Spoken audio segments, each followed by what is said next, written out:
I'm Clive Crook. I'm a writer with The Atlantic and with Bloomberg, formerly with the Financial Times and The Economist.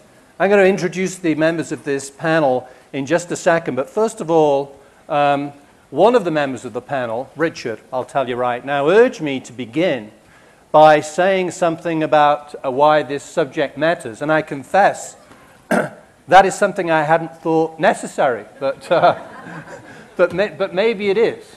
The European Union is in the midst of an extraordinary financial and economic crisis and has shown up to now a stunning inability, I would say, to get to grips with the problem. A summit meeting of EU leaders is happening today, and we believe it's the 25th such meeting since this crisis began. Maybe they're moving towards a solution to the crisis, maybe not. This is among the things we'll discuss in a moment. But the point is that if they don't get to grips with this crisis, and if the Eurozone, the European Union's currency system, splits apart because of problems in Greece and Spain and Italy in particular, and because of the political challenges Germany is facing and confronting this problem, if that worst case scenario comes about, it will not only be a catastrophe for Europe, but it will be an extremely serious matter for the US and for the rest of the world. Because an even deeper recession, an even worse financial collapse with proliferating consequences for the global banking system, that will be horrendous for Europe, but the US would not be able to cruise past that. The US economy is in trouble. We have a slow recovery, a faltering recovery, and the worst case scenario in Europe might very well be enough to tip the US back into recession. So I urge you, well, I should say, I congratulate you for deciding to attend this session. Those other guys, who knows what they're talking about, but this is the most important subject on the global agenda right now. Let me introduce the speakers on the panel, and we are very fortunate in who we have up here. First, a word of apology. We have two Brits. Now, I know that's not right. Admittedly, we now speak with mid-Atlantic accents, so I'm not quite sure how we score. I'm a Brit. Simon Johnson is a Brit, though he's lived and worked in the US a long time. Formerly chief economist of the IMF, a distinguished scholar, the author of an absolutely fantastic book on the American financial meltdown called 13 Bankers, which is, if you haven't read it, I urge you to read. And he is a prolific commentator on Europe's economic problems. So we're the two Brits. We have a bona fide European, and my old friend Beppe Severgnini, who is a former colleague of mine from The Economist. In Italy, a superstar. You must understand David Brooks and then some in Italy.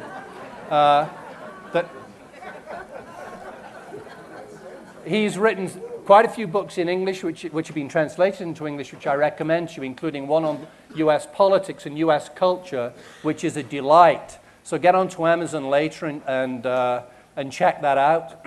And as I say, a genuine European, someone who can give us an Italian insight. My only problem with Beppe will be restraining him from talking about what he thinks is the most important subject right now, and that's not the future of the European Union. It's the future of Italy v. Germany in today's soccer match.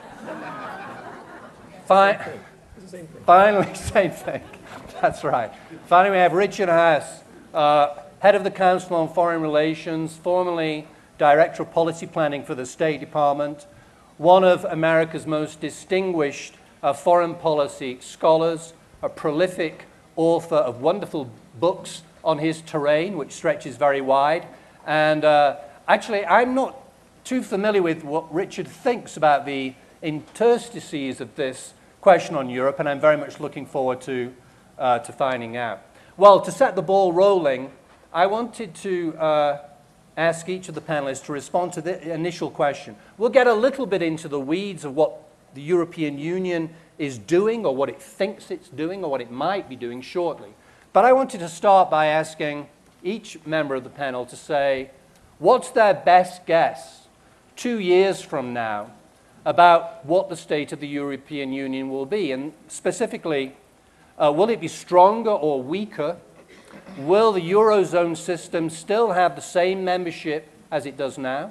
Will Greece still be in the Euro system? Will Germany still be in the Euro system?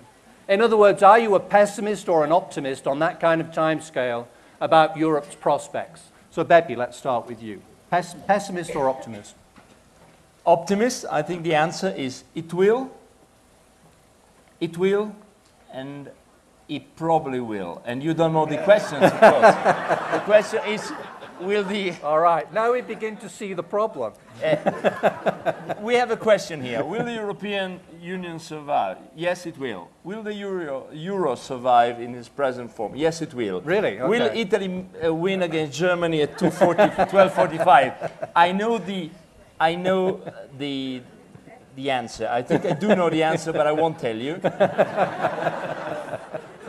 Thank you, but don't laugh. I know I'm in this prophetic phase. Journalists go through that, and some never leave. I was telling Clive, I was telling Clive that I took a train from Portland, Maine, to Portland, Oregon in June. So I've been on an American train, Amtrak, for 3 weeks, and I asked at least 1,000 people about what is going to happen in November in this country. So I know that answer. You know that too, but okay. I won't tell you.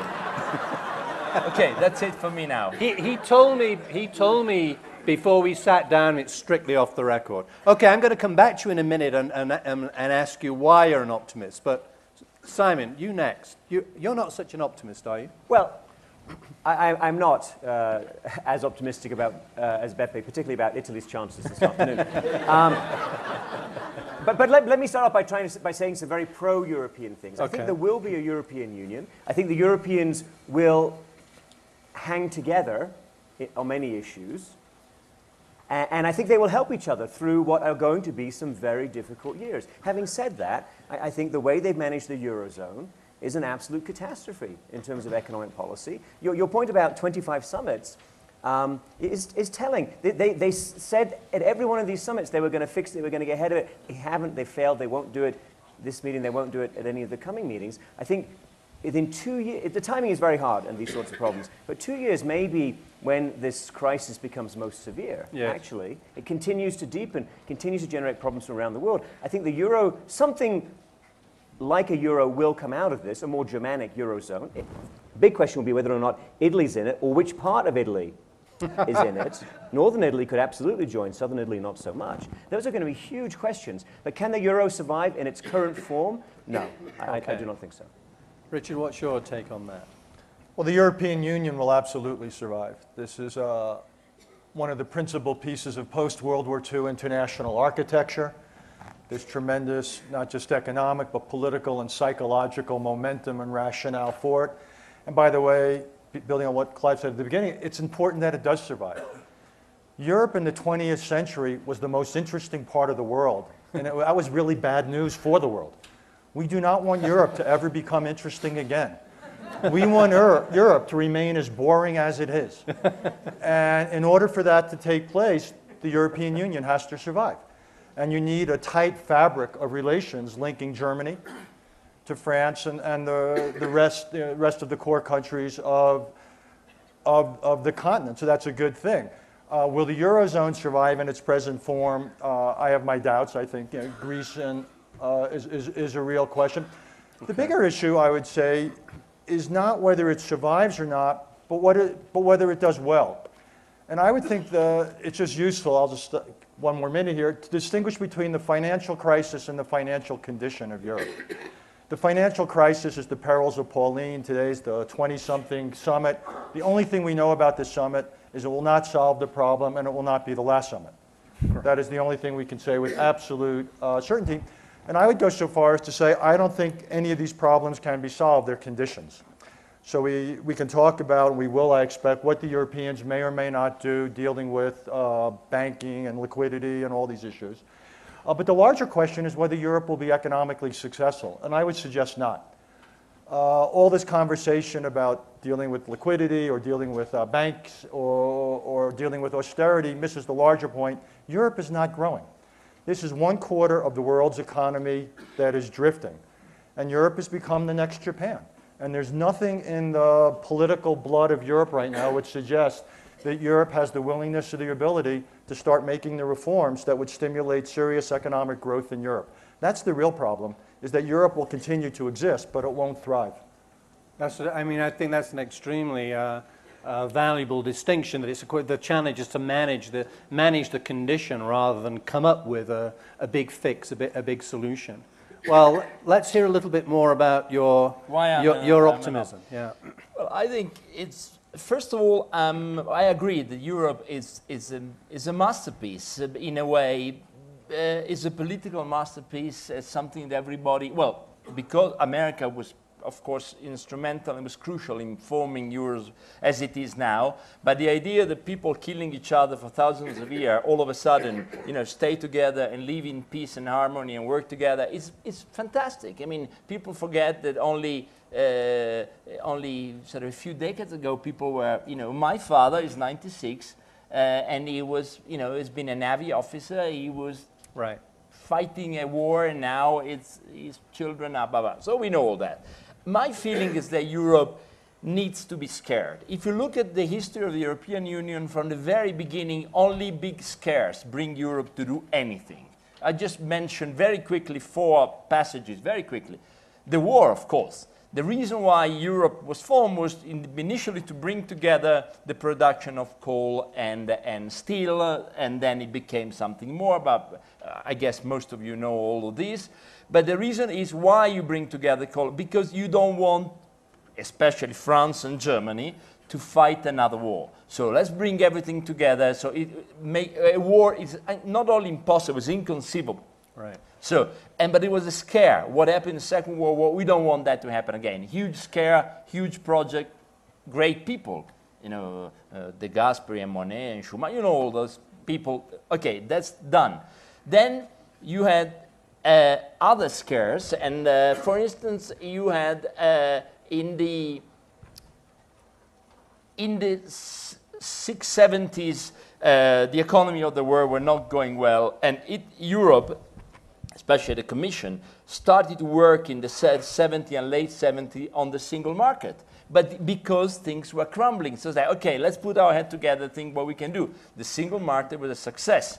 But again, we had to go through the 70s was a tough time in Europe. Here too, but in Europe was tough economically. Then communism crumbles. Oh my God, what are we going to do with all these countries all of a sudden? Will they bring them in, leave them out? And we cannot manage all this. It's too much. And people were dramatic, because we are a little melodramatic in Europe. Of course, Italians, we bring our, we're very good at that. Isn't the word operatic? Operatic is a good word. I think it explains, but not stupid. Oh, not by any means. We were operatic, but we decided sometime last year, then in a crisis we wouldn't. Well, let's put it this way. You know why we're operatic? The way we cheer the tenor until the very moment we boo him off the stage. Look what happened with Berlusconi. That's typical. And we're not stupid, because again, we didn't go on with the old tenor. We rushed to Dr. Mario Monti's emergency room, straight on. And we accepted that. Okay, just 2 points. Third point, so what happens? We bring together, and Poland, especially Poland, the Czech Republic, maybe less so Romania and Hungary, but still, we managed to bring them in with problem, doubts, but nonetheless, there was another scare and another big solution. When we have no choice, Europe needs to have its back against the wall. Otherwise, we do nothing, we talk. And this is, of course, the biggest scare. 25th summer meetings is extraordinary. The crisis was probably not originated in Europe, but we know, and I know who's sitting here with me, so I won't go into too many financial details, but you know the basics. I just say one thing, and then I'll stop, because I I really want to hear what they say. I think the problem is Italian may be operatic, but you know who are really emotional now? The Germans.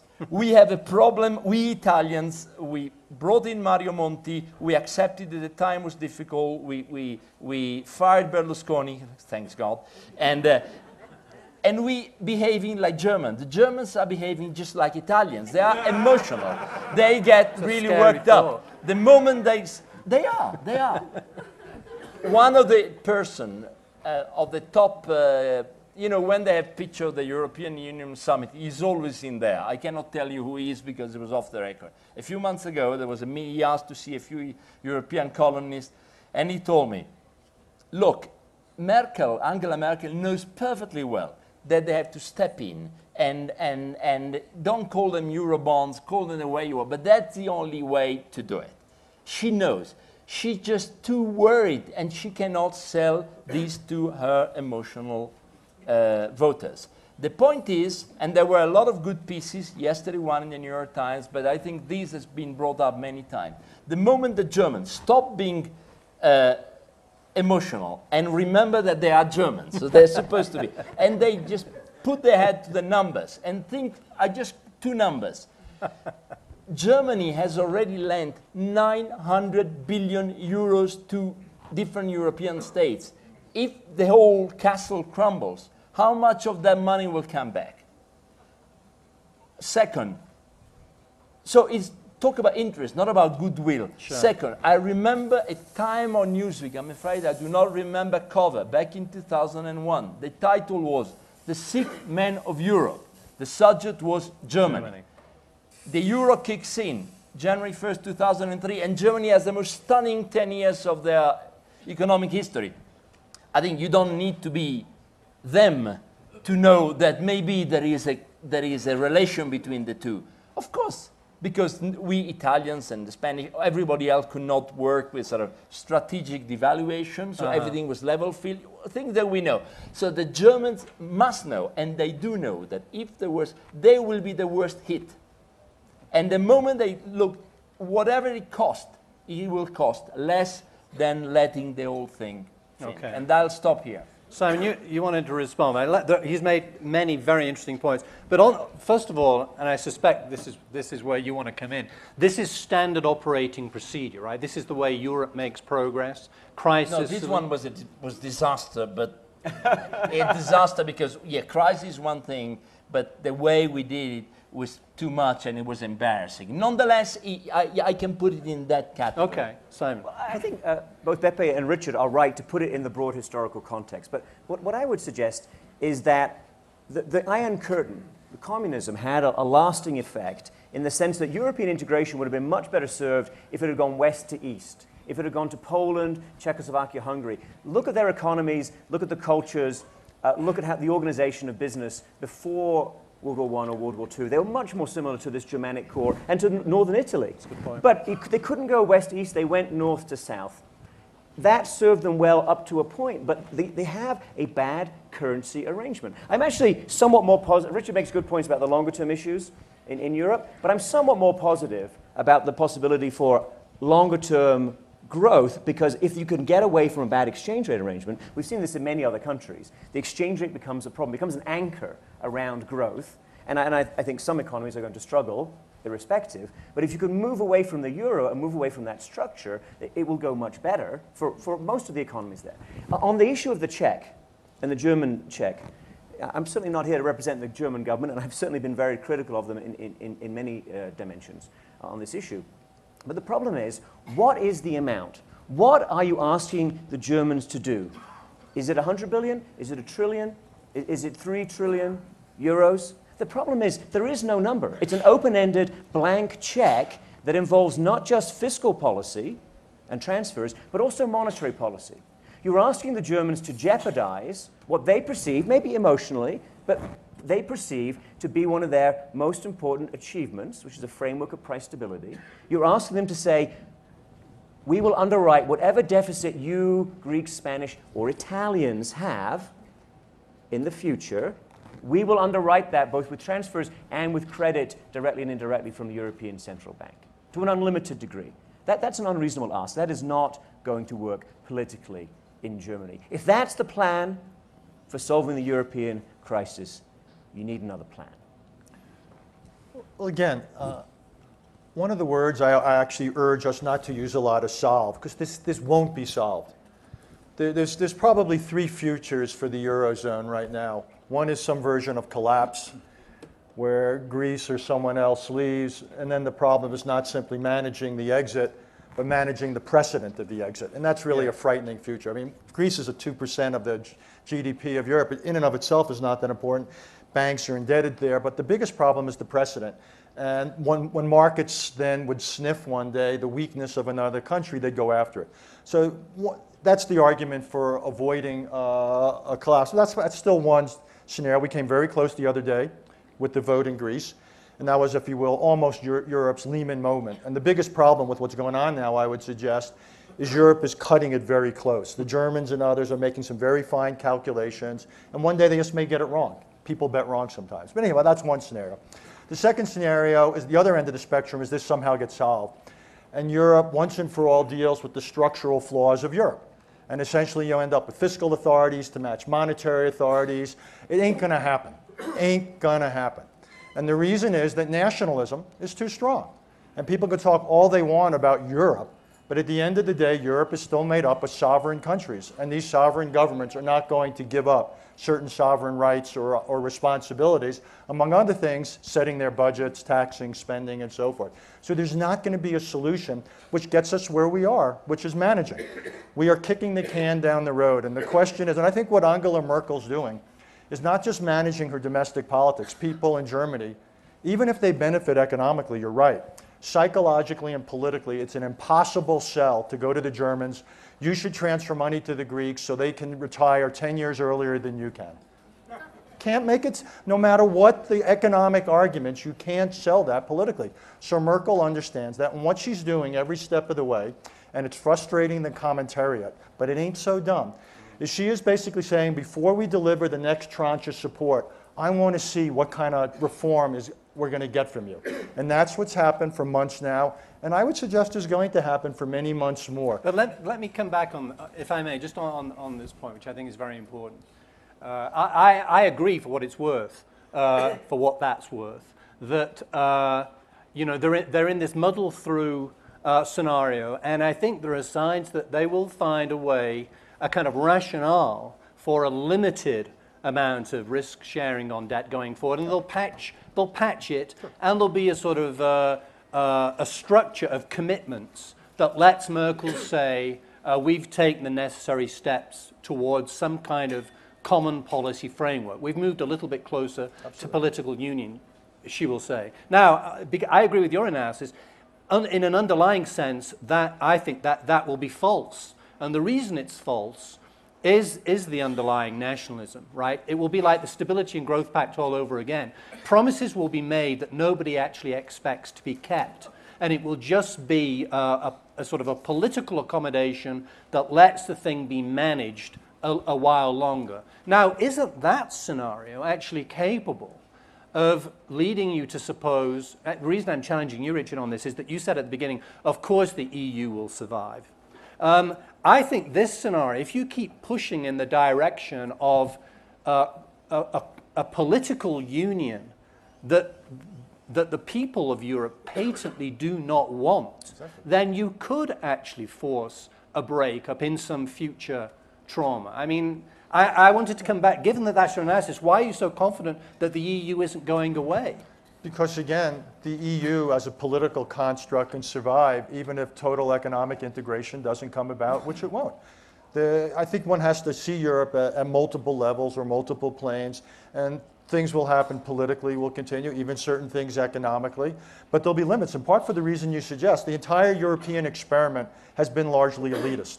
It does not have deep or broad popular roots. It's the reason, even if the political leadership could ever agree on a far-reaching set of framework to quote-unquote solve the problem, I bet several of them could not sell it to their respective publics. Absolutely. I mean, you've got a real problem with what goes on at 36,000 feet and what goes down at sea level in Europe politically, and it's the reason several years ago you saw the resistance to the various referendum about charter reform. But I don't see why management, or kicking the can down the road, or muddling through, choose your metaphor, is not a viable strategy. You would have some form of deposit insurance, some version of Eurobonds, and some way to basically share the pain, a degree of greater obligations about certain standards. And by the way, some of these standards were in effect beforehand. Maybe this time countries will actually be expected to live up to them. Right. So I don't, again, there's very little in history. Can I just say, history tends not to solve things. By and large, history is about either successful or failing management of problems that arise, of adaptation.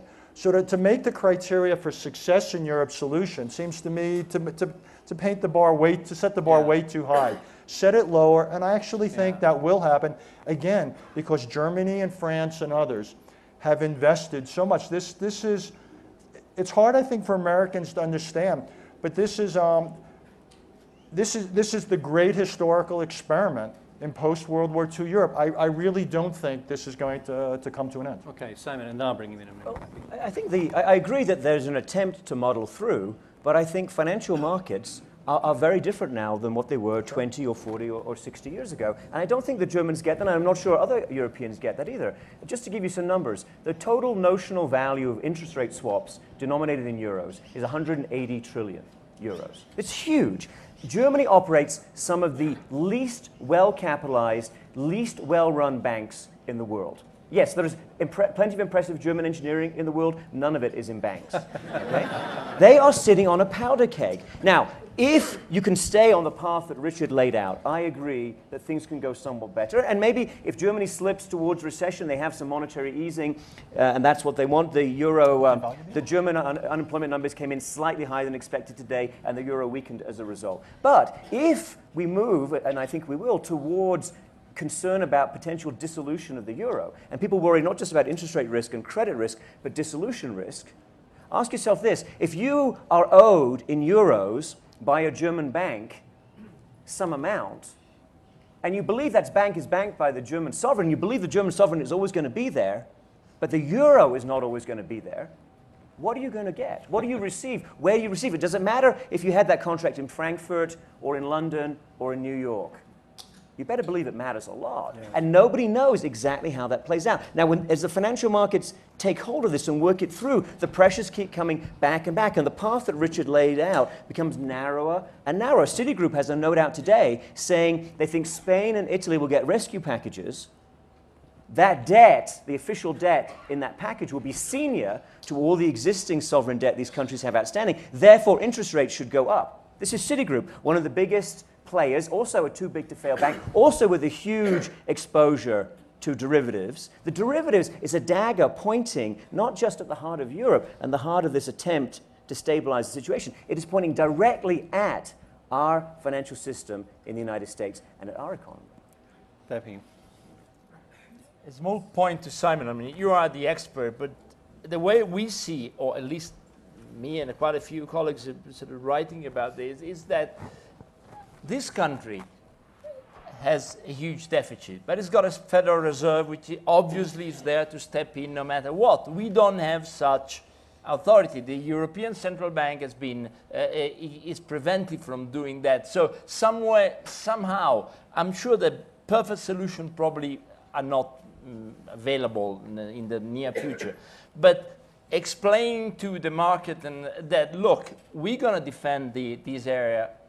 That hasn't been done, not even tried. I mean, the Germans have prevented the European Central Bank. Of course, they are worried about inflation, something that I don't know how not many people in Europe know this. I wonder how many people in this room know this. The reason why the Germans are terrified of inflation is normally people bring up Weimar. Of course, that's an big historical memory, inflation and what it brought. But mainly is that in Italy, 85% of Italians own their homes, their houses. In Germany, it's below 50%. So a lot of German savings are into stocks and shares and all that, and bonds and Bund and so on. That's why they are so worried and is a taboo word.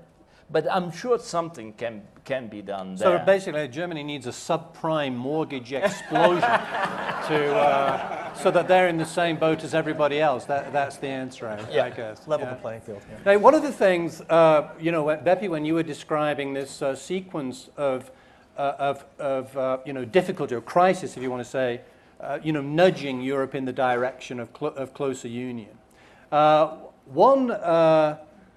The thought that occurred to me was that at no point in that sequence did Europe actually need the single currency, right? That was you know, the need to accommodate Eastern Europe, the need to bring in, you know, the relics of the Soviet Empire required a big treaty change, and the single currency was folded into that episode, and a deal was done. But as it were, it was an unforced error. It seemed to me it was a step beyond what Europe needed to do and could do, and that's why we're in this mess now. One of my reasons for questioning Richard's analysis in just this one particular respect is that now I think that the response to this crisis is going to be another step too far. I think we'll get some limited risk sharing on the debt, and the price for that will be gestures towards political union. The deal that seems to be taking shape involves creating some kind of European fiscal commission or some European fiscal authority that will actually have a kind of veto power over national governments. Now, if they agree to that, I think that is setting up the next crisis, even if it's a salve for the present problem. At some point, there's going to be a real explosion when Europe tries to tell one of its members that they can't do their own fiscal policy. So here's my question. I mean, how far is union, closer union, beginning with the currency, beginning with, and now we're talking about more political union, that is not the solution to these problems, is it? I mean, in other words, this sequence of ever closer union induced by crisis, that leads in the end to misery, right? Not to managing the condition, as Richard would put it. It leads to a colossal breakdown. That would be my thesis. Look, it's happening already. I mean, many European countries for years now could not do what they wanted. And believe me, the reason why in Italy we were all pro-Europeans is simply that it was much better to be run on fiscal policies and others matters. For all the good things that happen in Italy is because of we are forced to do it. Can you imagine? I bring him on again, but I think Berlusconi was the quintessential populist leader, you know, populist 2.0. It's a new version, and he would never do any of this. He will just spend his way and buy consensus. The reason why Italy and other countries have been doing a few good things, Mario Monti tonight, I'm not the spokesman of my government. I think Berlusconi was more fun, but this one is better. Mario Monti actually managed to bring in a labor market reform and a pension reform, serious ones, that for 10 years Berlusconi could not bring, didn't care. But something even Berlusconi brought in. And other countries, including Greece, I do agree that the Germans, again, who are running the show, will ask, have already asked, and they were right to ask what you, using Latin in America, you call quid pro quo. I love that. You know that quid pro quo in Latin means a misunderstanding. Did you know that?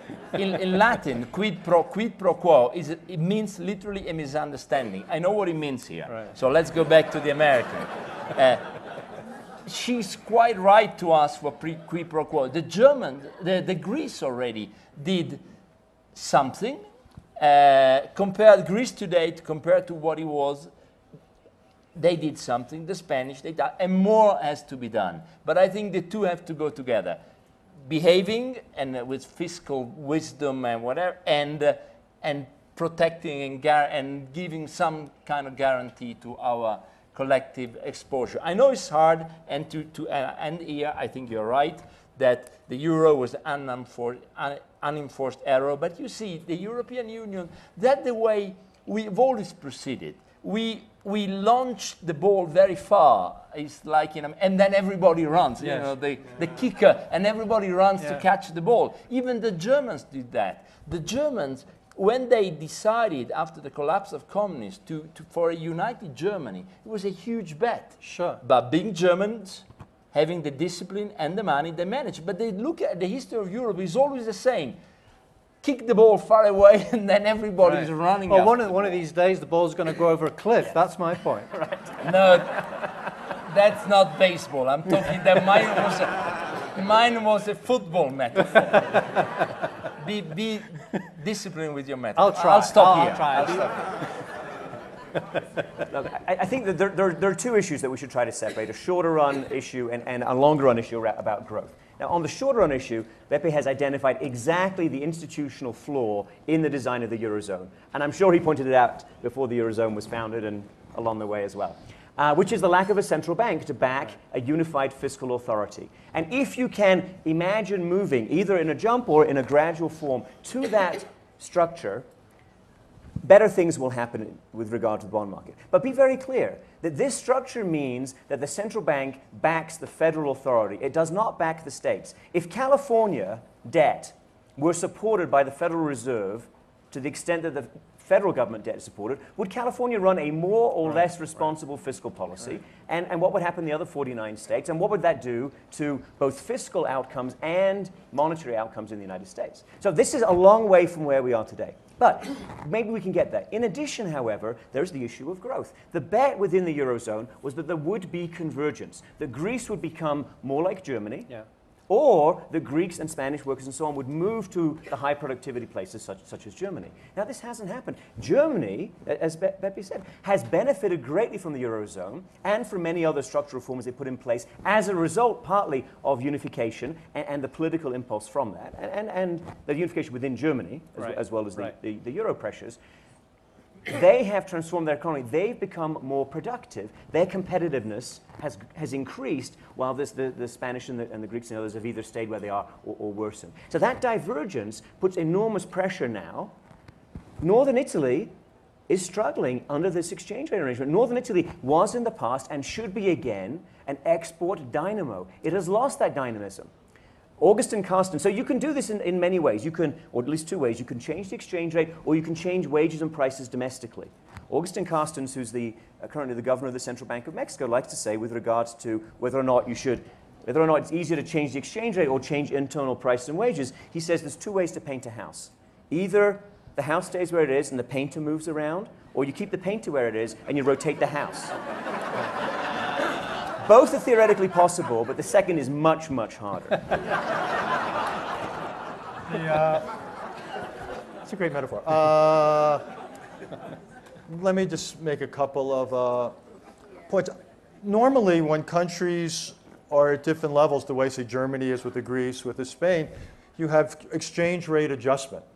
And that makes certain countries more competitive. You would devalue the lira, you devalue the drachma, and that would make them more competitive with a high value mark. One of the many problems of the Eurozone is you can't do that.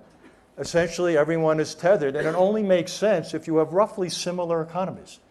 And one of the many problems, one of the many structural flaws of Europe is you've linked together in a common currency a bunch of dissimilar economies, and you've denied yourself the tool that Simon and his colleagues, and all that would say, here's what you do. So it can't happen. Now, you can't, in principle, adjust wages and so forth domestically, but that's called austerity on steroids. And that's what we're seeing. I mean, take Spain. Spain has 25% unemployment, 50% youth unemployment. This is the makings of social unrest on a large scale. The fact that you're now seeing the right and left, fairly extreme in the end zones, coming up throughout Europe is no accident. It's no coincidence.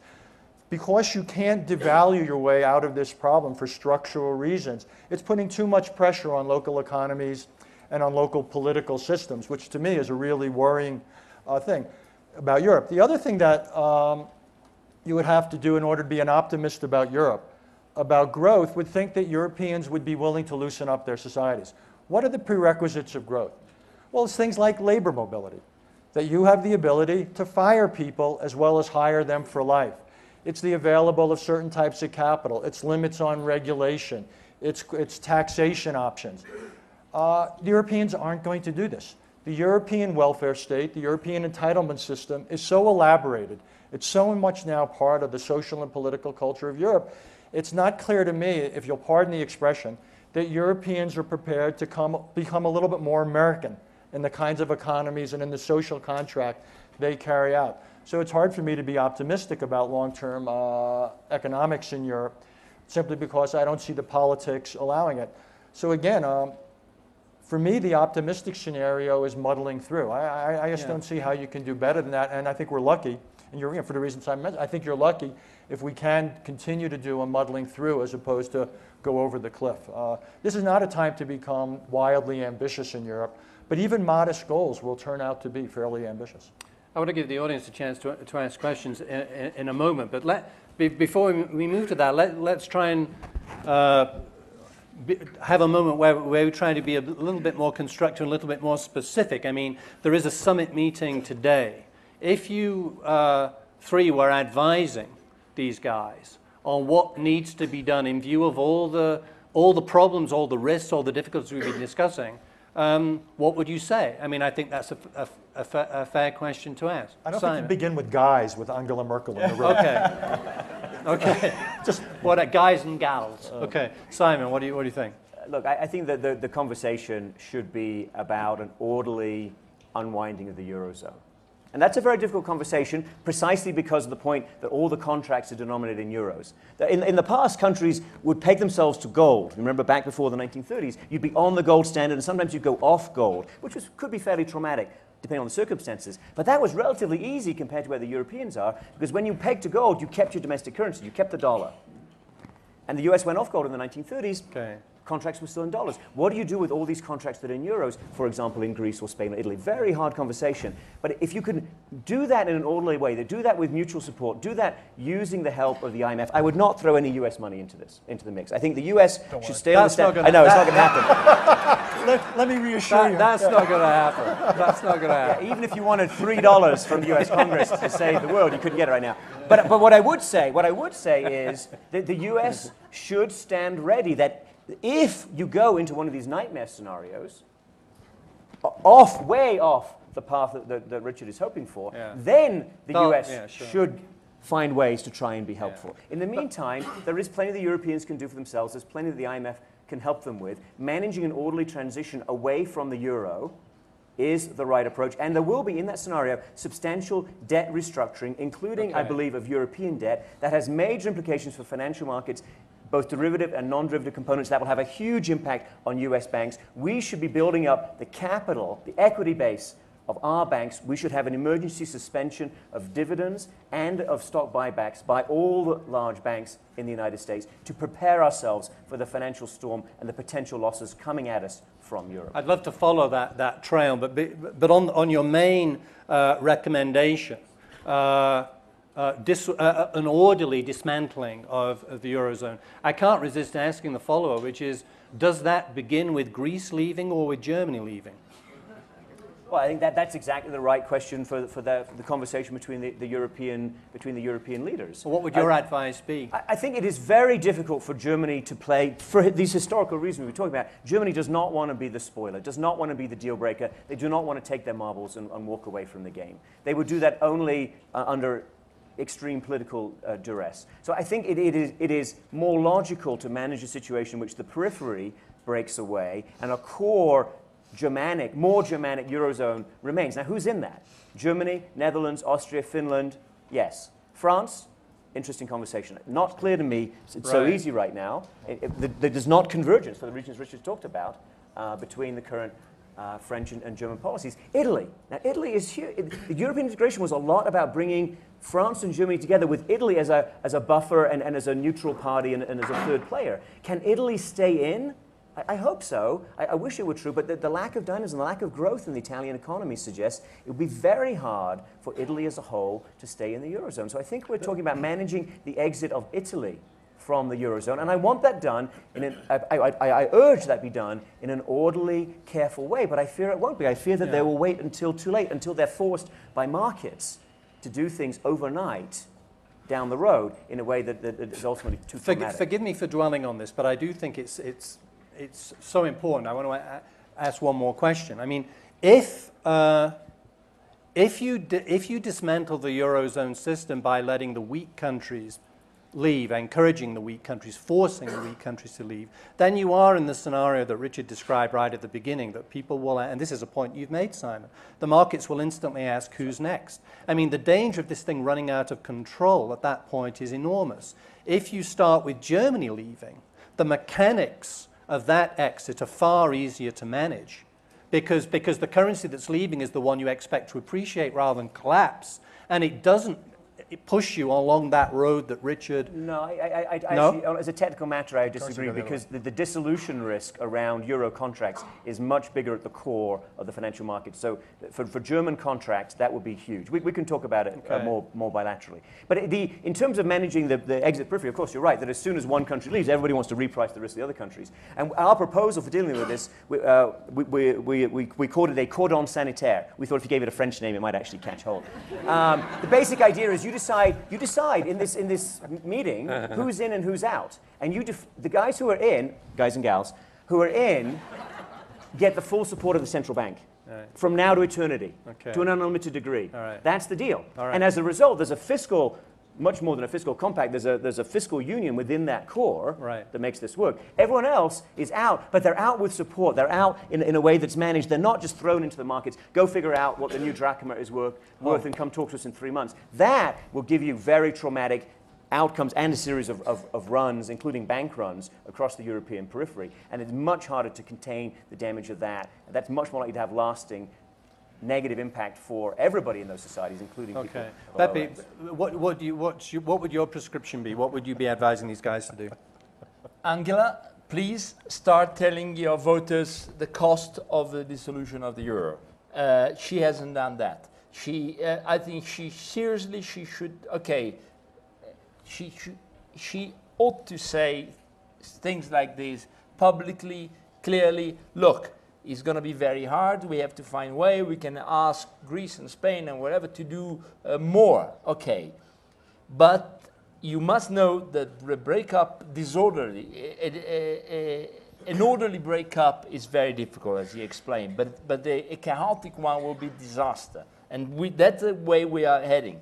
She should tell voters, look, the German economy will shrink 10%.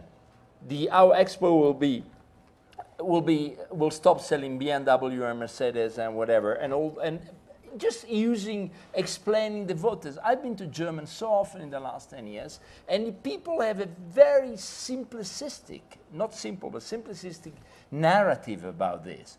Oh, the other people that don't keep their financial houses in order, they should. We are good. They are not. So finito. Right. No, I mean that's partly true, but it's not the end of the story. Of course. And of course, she should be blunt enough to tell her people what the costs are, because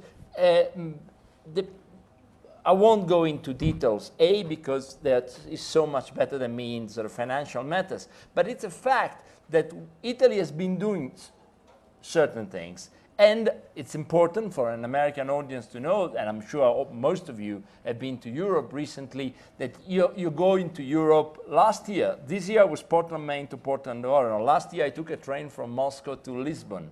Then I ran out of land. I love trains.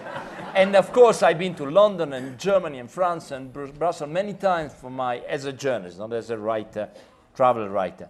And you don't go through a disaster zone. Europe still is a wealthy place with some important things to be fixed. I think if we cannot manage Greece leaving the euro, I think they should have done that long ago.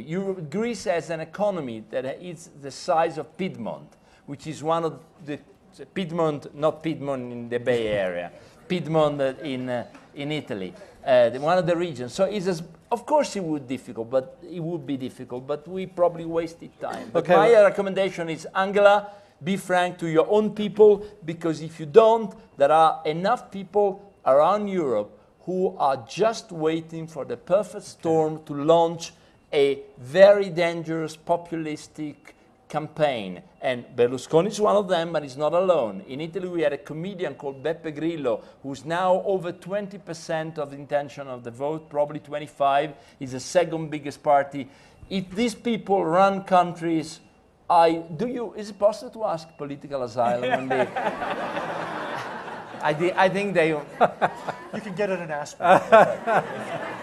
Well, if it all comes down to Angela, maybe if Germany thrashes Italy this afternoon, the mood of the country would stand this lecture that you think Merkel needs to give, right? We should be rooting for Germany in this match. We played 17 times, Italy won 10 times, 4 were draws and 3 we lost.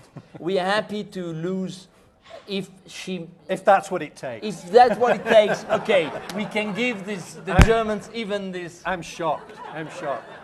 Richard, what's your advice to the assembled leaders? Well, I think the argument that the Chancellor should explain the case to her people makes sense. Leaders always should do that because it creates space for them to politically do difficult things.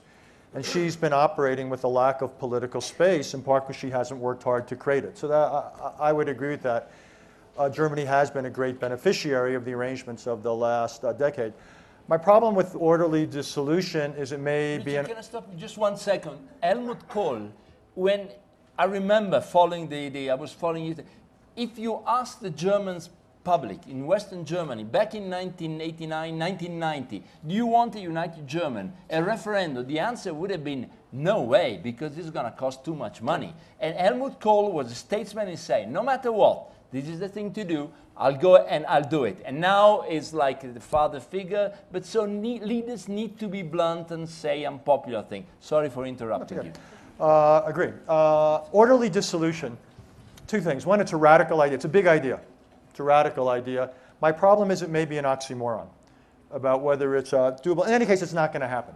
You asked us not to predict, but to prescribe, and it's so. Let me try to prescribe more within the realm of what I think is politically feasible, which I think are halfway measures. Yeah. It's things like what we have in this country: deposit insurance. Why not have some form of deposit insurance in your greater liquidity injected into various financial institutions? I don't think you have to go politically as far as you were suggesting, Clive, but essentially looking for measures to help you manage the crisis. That's probably as good as I think you can get out of this. What it would mean is, up to now, politics have lagged behind the finance. It means catching them up a little bit and being a little bit broader about European-wide approaches and possibly planning. I mean, if the Greece situation is that bad, then I think Plan B has to be for an orderly Greek exit in a way that hopefully minimizes the precedential effects so that Spain or Italy or ultimately France gets in the crosshairs. And let me just make a prediction here, and it'll be true by this festival next summer, that all this management at best will kick the can down the road, and you'll go from Greece to Spain to Italy, and ultimately you're going to come up against it. And the defining moment for Europe, when it's going to be France. Because you go back to European history, and it's the Franco-German relationship that was at the core of the coal and steel community. It's at the core of European construction. It's at the core of the European idea. And the idea that you could have a Eurozone or a European Union that included Germany and not France, or France and not Germany, I think is, at the moment at least, beyond the imaginable. And as a result, the most interesting day in Europe is going to come not today and tomorrow in Brussels, but down the road when Monsieur Hollande is going to have to decide something about what is his France going to be. And the gap between him and the Germans right now is pretty sizable. What Mr. Hollande said as a candidate, I think, is unsustainable in the form of governing. And the question is, can he walk it back, and can he and Germany find something that they can both live with? I don't know, but that will be the moment of truth for Europe. And I think that day is inevitably coming. That's interesting. If I may just follow up in your worldview, in your scheme, where you think of the present problem as, managing a chronic condition, half measures, just keep going, but you don't exclude the notion of a defining moment. There is going to be a defining moment. I think it probably comes with France, because quite honestly, for Germany, the psychological and political idea of Europe is intimately tied with Franco-German relations. That was the core Yes. of 2 world wars. And the political impetus of so much of Europe and the coal and steel community was make the idea of a third modern European war unimaginable and impossible. And people in Europe, particularly of the older generation in Germany, are scared about setting in motion a chain of events in a funny sort of way that could put history in play again. And that is why the stakes here are enormous.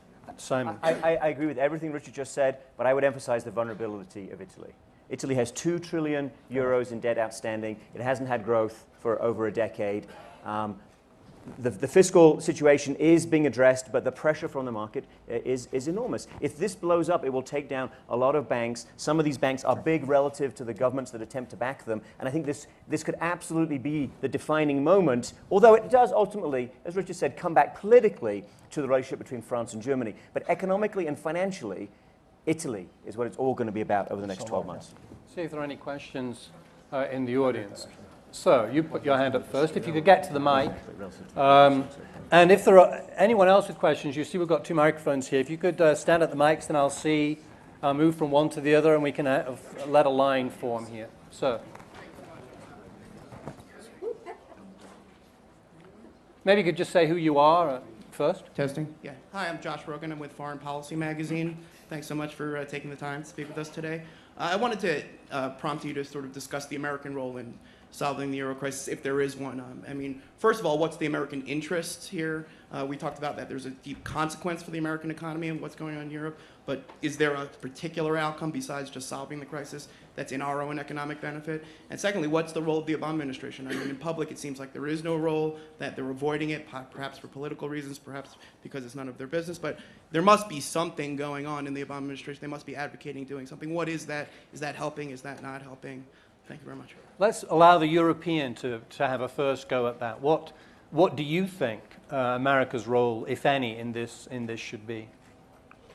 Well, I don't think there is much they can do, to be honest, at this point. We're talking American government, not the IMF based here. So I don't think there is much they can do, to be honest. I don't think there is the money nor the will. It's interesting. It is true that Amtrak train is not the Aspen Institute, but it is true that traveling across America, Europe was not mentioned once as a subject. But I think that they have to really to push and call and press. In fact, I think their president, has been making a lot of phone calls to push people and say, look, because he knows that America is a very uncomfortable position to have in an electoral year, because there is not much you can do, but please tell me if I'm wrong, not much you can do practically, but a lot of consequences will come, because if the euro crumbles and there is a disorderly, chaotic, I mean, what happened in 2008 is going to be like nothing compared to what could happen. And I think I don't want to believe. I agree that I'm an optimist because I want to be as well. But I do agree that Europe is too big to fail, much more than a bank or a company or so. But if it does, the euro fails and like in a disorderly way, I think you could. You think you really want to have an election in November? Or the outcome is so obvious. I mean, we're going to decide your president, which I don't think is fair. Telling Simon that Europe is too big to fail is an unreasonable provocation. So, what do you make of that notion? Look, the euro is going to fail. The question is when. And under what circumstances precisely? This is a third of the world's economy. You better go back on that Amtrak train and explain that to everyone you meet. A third of the world's economy is going down. It's going down hard. There is nothing the United States can do about it, except at the margins through some International Monetary Fund support for particular places. But Italy is too big for the IMF to handle. And in any case, the Europeans can and should and must deal with this themselves. It's about the constitution of Europe and the political deal within Europe. The most important thing for this administration and officials in the United States to do is prepare for an enormous storm coming by fortifying the balance sheets of our largest banks. The management of those banks don't want to do it. They're paid based on the return on equity, unadjusted for risk. That means they like small slivers of equity and a lot of leverage, a lot of borrowing. This is incredibly dangerous for the American economy. You should suspend all dividends at these large banks and suspend the buyback of shares. Build up capital as much as possible. We need more equity in those banks. That is an absolute policy need in this country that is not being pursued. So your prescription for the US is basically duck and cover. Look, There's nothing we can do to attack the core of the problem, or to influence the core of the problem. I think as they used to say in the English Civil War 500 years ago, pray to God and keep your powder dry. All right. Richard, what do you make of this? America's role? Does it have a role? Before I get to let's say one thing about the stakes before I talk about the role. The stakes are enormous, but they go beyond what we're talking about. Look, if Europe goes down, the United States goes into recession. Let's be honest. So the political stakes are obvious if it happens before November. But the long-term strategic stakes are also enormous. It's not for two reasons. One is the maintenance of stability in Europe. This has been one of the hallmarks of modern history. Imagine how different the world would be for the United States if suddenly Europe came into play again as a strategic theater. Just as important, Europe has been the principal international partner of the United States for some time now. What this essentially means is Europe's non-availability. It won't have the outlook, it won't have the resources to do it. And so the era in which the Atlantic Partnership was just that, when the United States and Europe often acted in concert around the world, I think those days are largely numbered. And that's rough because the United States needs partners if it's going to deal with all sorts of regional and global problems. I think our role is modest. Tim Geithner's the point person. You can control, you can do things. It's at the margins. I think the best thing we can do, besides preparing ourselves for the worst, is put our own economic house in order. This is going to be a big blow, no matter what happens. Even the optimistic scenarios, I think, are fairly rough. We ought to be strong. So we ought to not be growing at 2% now. We ought to be doing things so we're growing at 4%. And this means everything from rethinking some of our tax policies so American corporations start investing here. It means infrastructure. It means education. It means having a serious trade policy and so forth. The United States needs to, in some ways, look to itself. We can't, at the end of the day, control what happens in Europe. We can, at the end of the day, control what happens here. We can make ourselves far more robust than we presently are, and that would give us much more of a cushion. If you have a massive fiscal shouting match at the end of this year, and for example, the US is downgraded by the rating agencies, interest rates in the United States, based on what we've seen in the past, would fall. Interest rates in Europe would go up. That's what happened when Standard & Poor's downgraded us last August. If you want to put pressure on the Europeans, if you want to push that European ball way over the cliff and have them all chase it, have a massive showdown on the budget and refuse to have any kind of sensible conversation along the lines that Richard is talking about. That will push the Europeans deeper into crisis. That's an interesting optimistic scenario. So let's have the next question. So I'm Wayne Fawbush with the Ford Foundation, and I came in this morning with a sense of euphoria as a result of the Supreme Court decision. And now that euphoria has been a little bit evaporated, but I do appreciate the last cycle. So let's bring this down to earth. I'm traveling in Italy in September.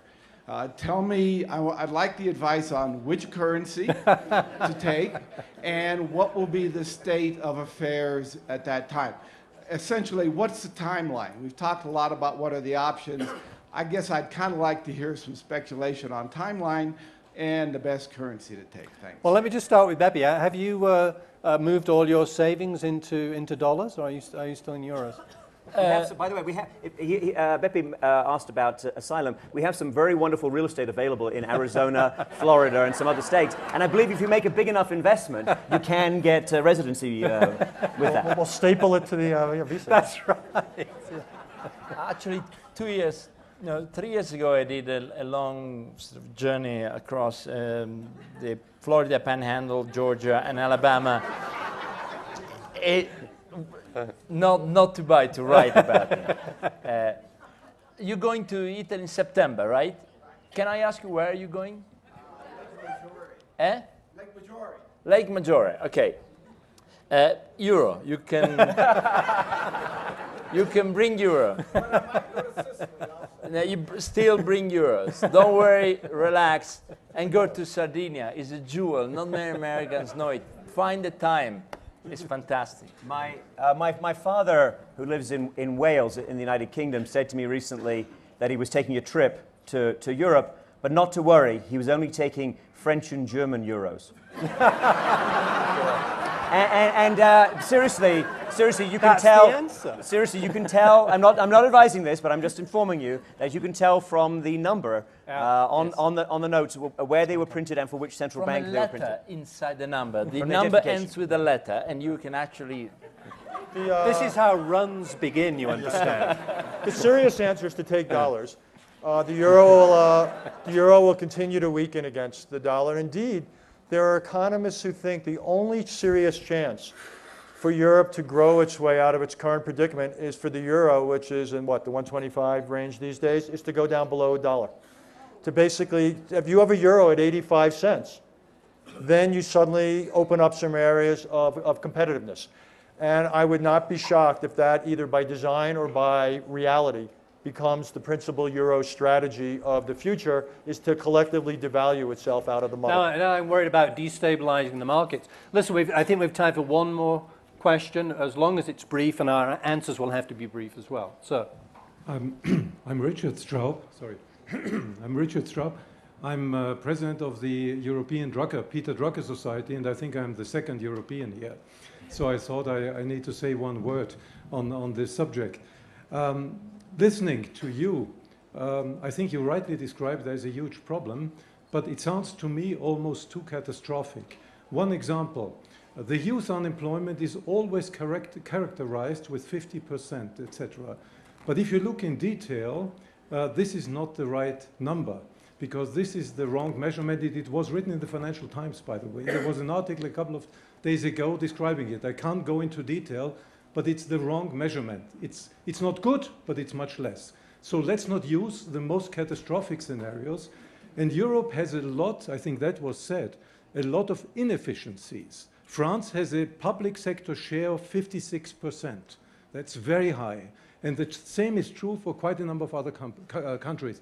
So there's a huge potential of sort of restructuring, of putting out structural reforms under the pressure of the current situation. And I think not all is lost yet in this respect. It will be difficult, but I think people start to understand that we need a labor market reform, for example, and this can make a change, that we need to unlock innovation in Europe. Europe has enormous potential for innovation, and it's currently not used. The entrepreneurial potential in Europe is suboptimal. So I just wanted to make this point, because I think we are talking ourselves into a catastrophe which I believe would be even much worse for the US as what you currently consider.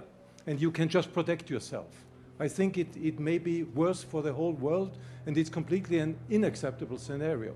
I would say you're absolutely right. The question is, looking at France in particular, where does one see evidence, or where is one likely to see evidence that the new leadership in France is going to shrink the public sector, where the new leadership of France is going to create an environment where French entrepreneurs are going to return home from Palo Alto or from Brooklyn and go back to France. I just don't see it. And I think that the danger right now is that society's under duress, rather than doing the kind of structural reforms that are needed, if anything, become more protective of people who are suffering from it. And that's been the pattern up to now. But you're exactly right in what you're right not to give up. You're right in what you call for. The question is, but it would take something of a cultural transformation and a political transformation in Europe. I'd love to see it. To just call me skeptical. I want to give Beppe the last word here. And this goes to the point you raised at the beginning. I wonder if, in this respect, I wonder if Richard isn't being a little pessimistic. I mean, France has just elected a socialist government, but as you were saying, Italy has begun to grapple with some of these problems under Monti. You see movement in countries like Spain on the policy side. They've started to grapple, you might argue, with some of these structural difficulties. And other countries in Europe, including Germany earlier on, have grasped the nettle and tried hard to do these structural reforms. So I just wanted to give you a chance to reply to Richard and say whether you think that's a fair you know, with that kind of pessimism about the supply side reforms that Europe might undertake, whether that's quite justified.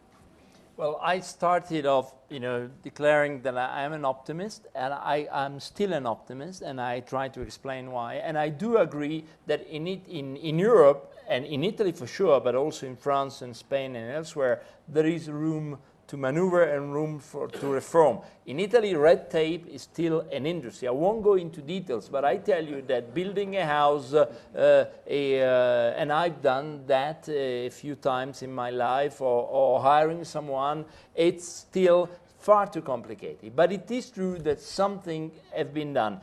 The passage is really narrow, because of course you have political forces everywhere that are getting ready, and they are betting on the worst scenario, which will be great for them. It will be not only an economic disaster, but also a tragic historical development. Because in Europe, and let me end with this note, I mean, they're not here, but trust me, so many years of Europe, I decided to become a journalist because I fell in love not only with a German colleague, but going to do my thesis in Brussels.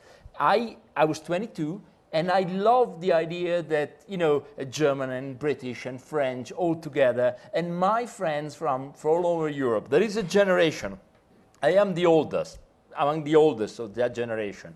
But now I have many readers in their 20s because I am the best compliment ever paid to me in a public is one of these young person, a girl, she must have been in her late 20s, say, you know why we read what you do? You know why we are all here?